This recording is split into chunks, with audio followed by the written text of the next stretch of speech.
Because ಇವತ್ತು ಎಲ್ಲರೂ ಮಾತಾಡ್ತಾರೆ ಚಿತ್ರರಂಗದ ಸ್ಥಿತಿಗತಿಗಳು, ಬರೀ ಸ್ಟಾರ್ ನಟರುಗಳು ಮಾತ್ರ ಮಾಡಿದ್ರೆ ಅವ್ರ ಸಿನಿಮಾಗೆ ಆಡಿಯನ್ಸ್ ಬರ್ತಾರೆ, ಅದು ಬಿಟ್ಟರೆ ಸಿಂಗಲ್ ಸ್ಕ್ರೀನ್ಸ್ ಮುಚ್ಚೋಗ್ತಾ ಇದೆ, OTTಗಳು ಎಲ್ಲರೂ ಸಿನಿಮಾ ತೊಗೊಳ್ಳಲ್ಲ. ಇದೆಲ್ಲ ಕೂಗುಗಳು, ಅವರವರ ಅಭಿಪ್ರಾಯಗಳ ಮಧ್ಯ ಧನಂಜಯ್ ಅವರು 11 ವರ್ಷ ಇದನ್ನೆಲ್ಲ ಕಾಲಘಟ್ಟಗಳಲ್ಲಿ ನೋಡ್ಕೊಂಡು ಬಂದಿರೋರು.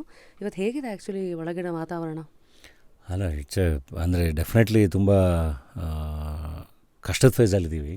ಅಂದರೆ ನಿಮಗೆ ಈ ಸ್ಯಾಟಲೈಟ್ ರೀಚ್ ಆಗಲಿ, ಡಿಜಿಟಲ್ ರೀಚ್ ಆಗಲಿ ಯಾವುದೂ ತೊಗೋತಾ ಇಲ್ಲ. ಹೇಳ್ತಿರೋದು ಇನ್ಕ್ಲೂಡಿಂಗ್ ಸ್ಟಾರ್ ಸಿನಿಮಾಗಳದ್ದು ತೊಗೋತಾ ಇಲ್ಲ. ಸೊ ಇದು ಒಂದು ಬೇರೆ ಫೇಸ್. ಇದು ಐ ಥಿಂಕ್ ಇದೂ ದಿಸ್ ಟು ಶಾಲ್ ಪಾಸ್, ಇದು ಪಾಸ್ ಆಗುತ್ತೆ ಅಂತ. ಆ್ಯಂಡ್ ಮೋರ್ ದ್ಯಾನ್ ಕಂಪ್ಲೇನಿಂಗ್, ಕೆಲಸದ ಕಡೆಗೆ ನಾವೆಲ್ಲರೂ ಯೋಚನೆ ಮಾಡಬೇಕಂತ. ಅಂದರೆ ನಿರಂತರವಾಗಿ ಮತ್ತೆ ಎಲ್ಲರೂ ಕೆಲಸ ಮಾಡಬೇಕು, ಕನ್ಸಿಸ್ಟೆಂಟಾಗಿ ಎಲ್ಲರೂ ಒಳ್ಳೆ ಸಿನಿಮಾಗಳನ್ನ ಕೊಡೋಕ್ಕೆ ಶುರು ಮಾಡಬೇಕು. As a production house, as an actor, as a director ಕನ್ಸಿಸ್ಟೆಂಟಾಗಿ ಒಳ್ಳೆ ಸಿನಿಮಾಗಳನ್ನ ಕೊಡೋಕ್ಕೆ ಶುರು ಮಾಡಿದಾಗ ಡೆಫಿನೆಟ್ಲಿ ಅದು ಮತ್ತೆ ಚೇಂಜ್ ಆಗುತ್ತೆ. ಆ್ಯಂಡ್ ಈ ಫೇಸ್ನ ಎಲ್ಲ ಇಂಡಸ್ಟ್ರಿಗಳು ನೋಡಿದ್ದಾವೆ, ಎಲ್ಲ ಇಂಡಸ್ಟ್ರಿಗಳೂ ಆ ಫೇಸ್ಗಳನ್ನ ದಾಟ್ಕೊಂಬಂದೇ ಬಂದಿದೆ. ಐ ಥಿಂಕ್ ನಮ್ಮ ಇಂಡಸ್ಟ್ರಿನೂ ಅದೇ ಫೇಸಲ್ಲಿದೆ, ಬರುತ್ತೆ ಮತ್ತೆ ದಾಟ್ಕೊಂಬಂದಕ್ಕೆ. ನನಗೆ ಒಂದು ಹೋಪ್ ಯಾವಾಗಲೂ ಕಾಣೋದು, ಈಗ ಯೂಶ್ವಲಿ ಈಗ ನಾವು ಸ್ಟಾರ್ ಸಿನಿಮಾಗಳ ಬಗ್ಗೆನೇ ಮಾತಾಡ್ತಾ ಇರ್ತೀವಿ, ಅಥವಾ ಈಗ ನಮ್ಮ ಸಿನಿಮಾಗಳ ಬಗ್ಗೆನೇ ಮಾತಾಡ್ತಾ ಇರ್ತೀವಿ. ನನಗೆ ತುಂಬ ಜನ ಸಿನಿಮಾಗಳನ್ನ ತೋರ್ಸೋಕ್ಕೆ ಇತ್ತೀಚೆಗೆ ಕಳಿಸ್ಕೊಡ್ತಾರೆ. ಅಂದರೆ ನಿಮ್ಮ ಡಾಲಿ ಪಿಕ್ಚರ್ಸಿಂದ ಪ್ರೆಸೆಂಟ್ ಮಾಡಿ ಅಂತ. ನಾನು ಎಲ್ಲ ಸಿನಿಮಾಗಳನ್ನೂ ಪ್ರೆಸೆಂಟ್ ಮಾಡೋಕ್ಕಾಗಲ್ಲ. ನನ್ನ ಪ್ರೊಡಕ್ಷನ್ ಸಿನಿಮಾಗಳಿರುತ್ತೆ, ನನಗೆ ತುಂಬ ಇಷ್ಟ ಆಗಿರೋ ಸಿನಿಮಾಗಳನ್ನ ಓಕೆ ಇದನ್ನು ಪ್ರೆಸೆಂಟ್ ಮಾಡಬೇಕು ಅಂತ ಅನಿಸಿದ್ರೆ ಮಾಡ್ತೀನಿ, ಎಲ್ಲದೂ ಮಾಡೋಕ್ಕಾಗಲ್ಲ. ಬಟ್ ಅವರಲ್ಲಿ ನನಗೆ ಒಳ್ಳೆ ಕ್ರಾಫ್ಟ್ ಕಾಣುತ್ತೆ, ಒಳ್ಳೆ ಪೊಟೆನ್ಷಿಯಲ್ ಕಾಣುತ್ತೆ, ಡೆಫಿನೆಟ್ಲಿ ಒಂದು ಭವಿಷ್ಯ ಕಾಣುತ್ತೆ ನನಗೆ. ಆ ಥರ ತುಂಬ ಜನ ಹುಡುಗರು ಇವತ್ತು ಬರ್ತಿದ್ದಾರೆ, ಹೊಸ ನಿರ್ದೇಶಕರುಗಳು, ಹೊಸ ಕಲಾವಿದರು ಎಲ್ಲರೂ. ಆ್ಯಂಡ್ ಅವರೊಂದು ಹೊಸ ಅಪ್ರೋಚಲ್ಲೂ ಬರ್ತಿದ್ದಾರೆ. ಅದು ಪ್ರಮೋಷನ್ ಅಂತ ಬಂದಾಗ, ಕಂಟೆಂಟ್ ಅಂತ ಬಂದಾಗ ಎಲ್ಲ ಥರನೂ. ಸೊ ಆ್ಯಂಡ್ ಟೈಮ್ ಹಿಡಿಯುತ್ತಲ್ಲ, ಅದು ಟೈಮ್ ತೊಗೊಳುತ್ತೆ. ಅವರೆಲ್ಲರೂ ಬೆಳಕಿಗೆ ಬರೋಕ್ಕೂ ಟೈಮ್ ತೊಗೊಳುತ್ತೆ. ಸಡನ್ನಾಗಿ ಒಂದೇ ಸಿನಿಮಾದಿಂದ ಅಥವಾ ರಾತ್ರಿ ಬರ್ತಿದ್ದಂಗೆ ಖಂಡಿತ ಏನೂ ಆಗಲ್ಲ. But over the time continuous ಆಗಿ ಎಲ್ಲರೂ ಕೆಲಸ ಮಾಡ್ತಾ ಬಂದಾಗ ಟೈಮ್ ತೊಗೊಳುತ್ತೆ. More and more talents will arrive. ಅವರೆಲ್ಲ ಬರ್ತಾರೆ ಡೆಫಿನೆಟ್ಲಿ, ಮತ್ತು ಇನ್ನೂ ಚೆನ್ನಾಗಾಗುತ್ತೆ ಇಂಡಸ್ಟ್ರಿ. ಇವತ್ತು ನೀವು ಬೆಳೆದು ನಿಂತಿರೋ ಮರ ಆಗಿ ಒಂದಷ್ಟು ಚಿಕ್ಕ ಗಿಡಗಳಿಗೆ ನೆರಳು ಕೊಡ್ತಾ ಇದ್ದೀರಾ. ಪ್ರಶ್ನೆ, ಆ್ಯಸ್ ಅನ್ ಆ್ಯಕ್ಟರ್ ನಿಮ್ಮ ಆಯ್ಕೆಗಳು, ಅದಕ್ಕೊಂದಷ್ಟು ಅಂಕಿ ಅಂಶಗಳಿರ್ಬೋದು, ನನ್ನ ಬೇಲಿಗಳಿದು ಒಂದಿರ್ಬೋದು. ಆ್ಯಸ್ ಅ ಪ್ರೊಡ್ಯೂಸರ್ ಅದಕ್ಕೊಂದಷ್ಟು ಇರುತ್ತೆ. So as an actor, how do you look at scripts? As a producer, how do you ensure the scripts grow?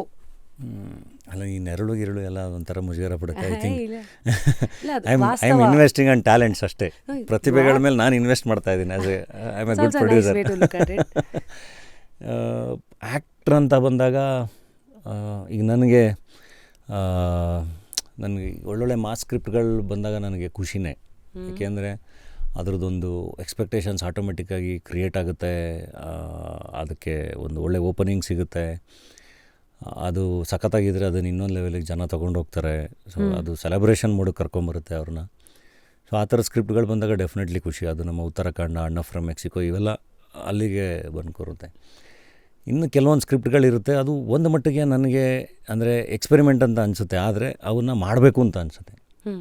ಅಂದರೆ ಈಗ ರತ್ನ ಪ್ರಪಂಚ ಸ್ಕ್ರಿಪ್ಟ್ ತಂದಾಗ ಡಾಲಿ ಇದನ್ನು ನೀವು ಮಾಡ್ತೀರಾ ಇಲ್ವೋ ಗೊತ್ತಿಲ್ಲ, ಬಟ್ ಒಂದು ಸರಿ ನೀವು ಕೇಳಿ ಅಂತ ಕಾರ್ತಿಕ್ ಅವ್ರು ಹೇಳ್ತಾಯಿದ್ರು ನನಗೆ.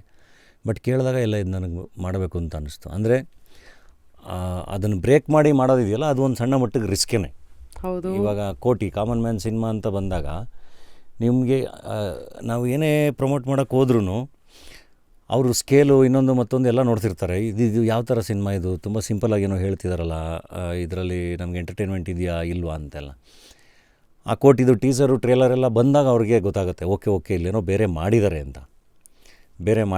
ಸಿನಿಮಾ ಬಂದಾಗ ಇನ್ನೂ ಗೊತ್ತಾಗುತ್ತೆ, ಇಲ್ಲ ಇದು ಚೆನ್ನಾಗಾಗಿದೆ ಅಂತ. ಬಟ್ ಅಲ್ಲಿವರೆಗೂ ಒಂದು ಟೆನ್ಷನ್ ಇರುತ್ತೆ. ಅಂದರೆ ಈ ಥರ ಅಂದರೆ ಸಿಂಪಲ್ಲಾಗಿ ಹೊಸ ಥರ ಏನೋ, ಈ ಕೋಟಿ ಪಕ್ಕಾ ಹೊಸ ಕತೆ, ಹೊಸ ಥರದ್ದು ಕ್ರಿಯೇಟಿವ್ ದೃಶ್ಯಗಳು, ತುಂಬ ಚೆನ್ನಾಗಿ ಕನೆಕ್ಟ್ ಆಗುವಂಥ ಕಥೆನೇ.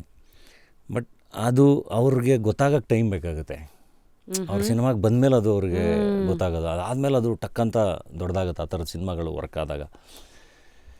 ಸೊ ಸ್ಕ್ರಿಪ್ಟ್ಗಳು ಚೂಸ್ ಮಾಡ್ಕೋಬೇಕಾದ್ರೆ ಅದೊಂದು ಅಂದರೆ ಒಂಚೂರು ಈಗ ಫಾರ್ ಎಕ್ಸಾಂಪಲ್ ಟಗರು ಪಲ್ಯ ಸಿನಿಮಾ. ಈಗ ನಾನು ನಿರ್ಮಾಪಕ ಆಗಿ ಅದನ್ನು ಪ್ರೊಡ್ಯೂಸ್ ಮಾಡಿದ್ದೀನಿ. ಬಟ್ ಕೇಳಿದಾಗ ಒಂದೊಂದು ಸರಿ ಅಯ್ಯೋ ನಾನು ಮಾಡ್ಬೋದಲ್ವಾ ಅಂತ ಅನಿಸುತ್ತೆ. ಬಟ್ ನಾನು ಮಾಡಿದಾಗ ಅದು ಮೋಸ್ಟ್ಲಿ ಆ ಸ್ಕ್ರಿಪ್ಟಿಗೆ ನಾನೇ ಹೊರೆ ಆಗಿಬಿಡ್ಬೋದು ಅಂತಲೂ ಅನಿಸುತ್ತೆ. ಸೊ ಅಂದರೆ ನಿಮ್ಮ ಇಮೇಜು ಅಥವಾ ನಿಮ್ಮ ಹೌದು, ಅಂದರೆ ಎಕ್ಸ್ಪೆಕ್ಟೇಷನ್ಸು ಜಾಸ್ತಿ ಇರುತ್ತಲ್ಲ ಬಟ್ ಆ ಸ್ಕ್ರಿಪ್ಟ ಬಿಡೋಕ್ಕೆ ಇಷ್ಟ ಇರಲ್ಲ. ನಾನು ನಿರ್ಮಾಪಕ ಆಗಿ ಅದನ್ನು ಪ್ರೊಡ್ಯೂಸ್ ಮಾಡೋಕ್ಕೆ ಟ್ರೈ ಮಾಡ್ತೀನಿ. ಆ್ಯಂಡ್ ಪ್ರತಿ ಸಿನಿಮಾದಲ್ಲೂ ಹೊಸ ನಿರ್ದೇಶಕರೇ, ಬಡವರಾಸ್ಕಲ್ ಇರಲಿ, ಹೆಡ್ ಬೂಶ್ ಇರಲಿ, ಟಗರು ಪಲ್ಯ ಇರಲಿ, ಈಗ ನೆಕ್ಸ್ಟ್ ಪ್ರೊಡಕ್ಷನ್ ಬರ್ತಿರೋ 2 ಸಿನಿಮಾ ಇರಲಿ, ಇನ್ನೊಂದು ಸ್ಕ್ರಿಪ್ಟ್ ಓಕೆ ಮಾಡಿ 6ನೇ ಸಿನಿಮಾ ಪ್ರೊಡಕ್ಷನ್ಗೆ, ಅಥವಾ ನಾನು ಪ್ರೆಸೆಂಟ್ ಮಾಡಿದ ಸಿನಿಮಾಗಳಿರಲಿ, ಎಲ್ಲ ಹೊಸ ನಿರ್ದೇಶಕರು. ಸೊ ಈ ನಿರ್ದೇಶಕರು ಅಂತ ಬಂದಾಗ ಧನಂಜಯ್ ಅವರೇ, ಸೀಸನ್ಡ್ ನಿರ್ದೇಶಕರು ಅಂದರೆ ನೀವು ಪಳಗಿರೋ ನಿರ್ದೇಶಕರ ಜೊತೆಗೆ ಈಗ ಸೂರಿ ಸರ್ ಆಗಿರಲಿ, ಮೆನಿ ಮೂವೀಸ್, ಟಗರು, ಲಾಡ್ ಆಫ್ ಇದು ರಾಟೆ, ಡೈರೆಕ್ಟರ್ ಸ್ಪೆಷಲ್ಲು, ಇನ್ನು ಈ ಕಡೆ ಎಲ್ಲ ಹೊಸ ಡೈರೆಕ್ಟರ್ಸ್ಗಳು. ಸೊ ಎರಡೂ ತರಹದ ಟ್ಯಾಲೆಂಟ್ ಪೂಲನ್ನು ನೀವು ನೋಡಿದಿರಲ್ಲ, ಇದೆಲ್ಲ ಪ್ರತಿ ಸತಿನೂ ನೋಡಿದಾಗ ಒಳಗೆ ಏನು ಎಳ್ಕೋತಾ ಇರ್ತಾರೆ ನೀವು. ಅಂದರೆ ಧನಂಜಯ್ ಆಸ್ ಅ ಪರ್ಸನ್ ಎಲ್ಲ ನಿಮ್ಗೆ ಏನಾದ್ರು ಡೈರೆಕ್ಷನ್ ಕಡೆಗೆ ಇಳಿಯೋ ಪ್ಲ್ಯಾನ್ ಇದೆಯಾ, ಅಥವಾ ಜನರಲಿ ಇವನ್ನೆಲ್ಲ ನೋಡಿದಾಗ ಏನಾದ್ರು ಎಳ್ಕೋತಾ ಇರ್ತೀರಲ್ಲ ಒಳಗೆ?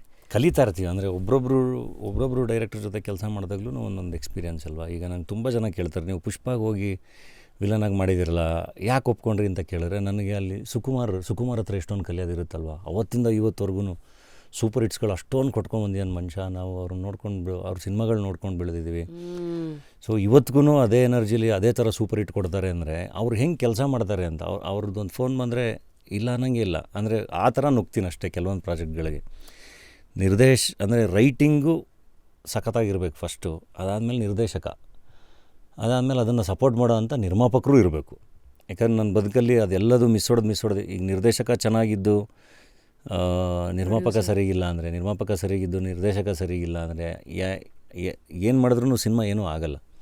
ಆ್ಯಂಡ್ ಎಲ್ಲದಕ್ಕಿಂತ ಹೆಚ್ಚಾಗಿ ಫಸ್ಟು ನೋಡೋದು ನಿರ್ಮಾಪಕ ಆಗಿ, ನಟನಾಗಿ ನಾನು ಎದುರುಗಡೆ ಕೂತಿರೋ ಮನುಷ್ಯನ ಥಾಟ್ ಪ್ರೊಸೆಸ್, ಅವನಿಗೆ ಸಿನಿಮಾ ದೊಡ್ಡದ ಅಥವಾ ಅವನ ಅಹಂಕಾರನೇ ದೊಡ್ಡದ ಅಂತ. ಯೂಶ್ವಲಿ ಏನಾಗುತ್ತೆ, ನಾನು ತುಂಬ ಜನದಲ್ಲಿ ನೋಡ್ತಾ ಇರ್ತೀನಿ, ಅವ್ರುಗಳಿಗೆ ಸೆಟ್ಟಲ್ಲಿ ಕೂತ್ಕೊಂಡು ನಾನು ನಿರ್ದೇಶಕ ಅನ್ನೋದನ್ನು ತೋರಿಸ್ಕೊಳ್ಳೋದ್ರ ಕಡೆ, ಅಥವಾ ನಾನು ಅಲ್ಟಿಮೇಟ್ ದೊಡ್ಡ ಕ್ಯಾಮ್ರಾಮ್ಯಾನ್ ಅಂತ ತೋರಿಸ್ಕೊಳ್ಳೋದ್ರ ಕಡೆ, ಅಥವಾ ನಾನು ಅಲ್ಟಿಮೇಟ್ ಆರ್ಟ್ ಡೈರೆಕ್ಟ್ರು ಅನ್ನೋ ಥರ ತೋರಿಸ್ಕೊಳ್ಳೋ ಕಡೆಗಿದ್ದರೆ ಡೆಫಿನೆಟ್ಲಿ ಸಿನಿಮಾಗಿಂತ ಅವ್ರಿಗೆ ಅವರ ಪರ್ಸ್ನಲ್ ಈಗೋಗಳು ಇದೆಲ್ಲ ದೊಡ್ಡದು ಅಂತ. ನನಗೆ ಆ ಥರದವ್ರ ಜೊತೆ ಭಯ, ನನಗೆ ಆಗಲ್ಲ. ಅದೆಷ್ಟೇ ಚೆನ್ನಾಗಿರಲಿ, ಅವರೆಷ್ಟೇ ಪೊಟೆನ್ಷಿಯಲ್ ಇರಲಿ, ಅವರೆಷ್ಟೇ ದೊಡ್ಡವರಿರಲಿ, ಬೇಡ. ಸಿನಿಮಾ ದೊಡ್ಡದು. ಸಿನಿಮಾಗೋಸ್ಕರ ನಾನು ಆರಾಮಾಗಿ, ಅಂದರೆ ಎಲ್ಲರೂ ಒಟ್ಟಿಗೆ ಕೂಡಿಸ್ಕೊಂಡು ಎಲ್ಲ ಪೊಟೆನ್ಷಿಯಲ್ಗಳನ್ನೂ ಸಖತ್ತಾಗಿ ಬಳಸ್ಕೊಂಡು ಎಲ್ಲರೂ ಜೊತೆಗೆ ಇಟ್ಕೊಂಡು ಒಂದು ಒಳ್ಳೆ ಸಿನಿಮಾ ಕಟ್ಟುವ ಒಳ್ಳೆ ನಿರ್ದೇಶಕ. ಸೊ ರೈಟಿಂಗ್ ಚೆನ್ನಾಗಿರಬೇಕು, ಅವನಲ್ಲಿ ಆ ಗುಣ ಇರಬೇಕು.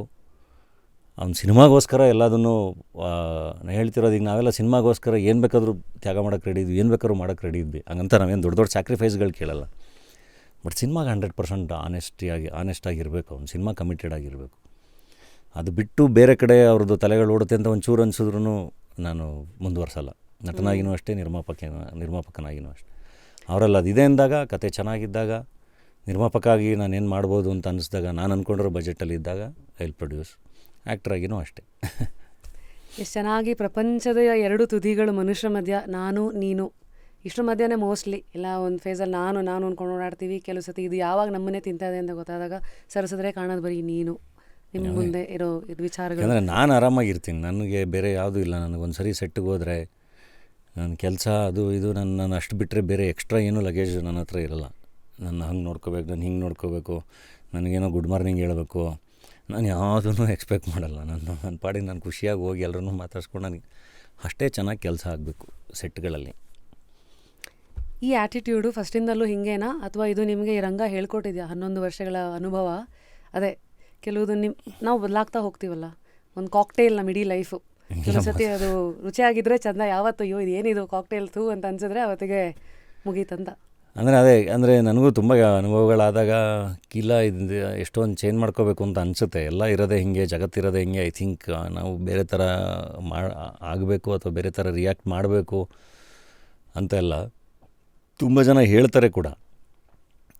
ಬಟ್ ಅದೇನೋ ನನಗದು ಒಳಗಡೆಯಿಂದ ಕಷ್ಟ. ಅದು ಏನಾಗ್ಬಿಡುತ್ತೆ, ಇಟ್ಸ್ ಓಕೆ, ಏನಾಗುತ್ತೆ ಅಂತ ಕಟ್ಟುಪಾಡುಗಳಿಗೆ ಬಿದ್ದವರಲ್ಲ. ಅಂದರೆ ಯಾವುದನ್ನು ಡಿಮ್ಯಾಂಡ್ ಮಾಡಿ ತೊಗೋಬಾರ್ದು ಅಂತ ನನಗೆ ತುಂಬ ಸರಿ ಹೇಳೋರು. ಏನು ಡ್ರೆಸ್ ಚೇಂಜ್ ಮಾಡ್ಕೊಳ್ಳೋಕೆ ಒಂದು ಕ್ಯಾರವನ್ನು ಅದು ಇದು ಏನೂ ಕೊಡ್ತಾಯಿಲ್ಲ, ನೀನು ಕೇಳಬೇಕಲ್ವಾ, ಇದು ಮಾಡಬೇಕಲ್ವಾ ಅಂತೆಲ್ಲ, ಅಥವಾ ಕಾರ್ ಕಳ್ಸೋಕೆ ಕೇಳಬೇಕಲ್ವಾ ಅಂತ. ನಾನು ಇಲ್ಲ, ಅದೆಲ್ಲ ಸಂಪಾದನೆ ಮಾಡಬೇಕು, ಅದೆಲ್ಲ ಕೇಳೋದಲ್ಲ ಅಂತ.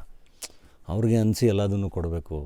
ಕೆಲವೊಂದು ನಾವು ಸಂಪಾದನೆ ಮಾಡಬೇಕು, ಅದನ್ನ ಕೇಳಿ ಜಗಳ ಆಡಿ ಅದೇನೋ ಅದು ನನಗೆ ಆಗ್ತಾ ಇರಲಿಲ್ಲ ಯಾವಾಗ. ಸೊ ಪ್ರತಿಯೊಂದನ್ನು ಸಂಪಾದನೆ ಮಾಡಬೇಕು ಅಂತ, ಅದು ಕೆಲಸದ ಮೂಲಕ ಮಾತ್ರ ಸಾಧ್ಯ. ಆ್ಯಂಡ್ ಪರ್ಸಿವರೆನ್ಸ್ ಏನು ಮಾಡೋಕ್ಕಾಗಲ್ಲ, ಯಾವುದು ಈಸಿಯಾಗಿ ಸಿಗಲ್ಲ. ಎನಿ ಫೀಲ್ಡ್ ಯಾವುದು, ಏನು ಬರೀ ಆ್ಯಕ್ಟರ್ಗಳದ್ದು ಅಂತಲ್ಲ, ಎಲ್ಲರದು ಯಾವುದು ಈಸಿಯಾಗಿ ಸಿಗಲ್ಲ. ಎಲ್ಲರೂ ಅವ್ರವ್ರ ಬದುಕನ್ನು ಹೊಡೆದಾಡ್ಕೊಂಡು ಕಟ್ಕೊಳ್ಳೇಬೇಕು.